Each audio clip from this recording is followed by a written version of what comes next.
Hello and good morning everyone सबै साथीभाइहरूलाई है हजुरहरू कस्तो हुनुहुन्छ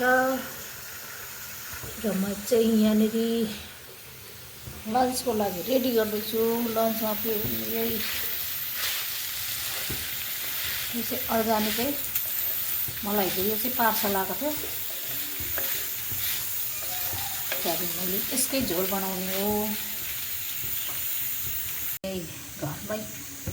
घरकै यो पालङ्गे सागै परपर भुटेको छु, लसुन र खोर्सानी पड्कैहरू, सुकेको खोर्सानी पड्कैहरू।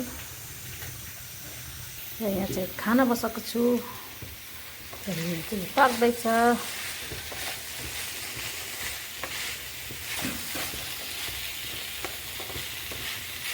किनभने यो चाहिँ एकदम राम्रो हो हेल्थको लागि पनि, प्रेसरको लागि पनि।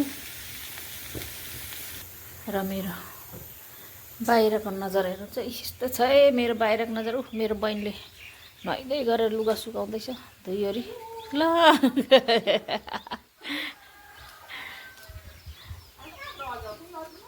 उतापट्टि घोप्टो बना न त्यो डन्ठा। त्यसलाई काटेर अलिक छोटो बनाउनु पर्छ डन्ठा, अलिक काटी ठोकिवरी। यस्तो छ है साथीहरू हाम्रो चाहिँ। र घाम पनि लागिरहेछ, हावा पनि चलिरहेछ है। लिची र आँपको सिजन आयो, लिची पुरा फलिरहेको छ है। यो लिची भयो, यो आम भयो है। अब चाहिँ लिची र आम खानु मजाले पाइन्छ।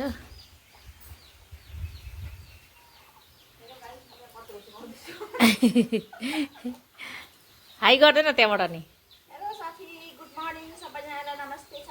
म चाहिँ यहाँनिर कपडाहरू धोएर सुकाउँदैछु।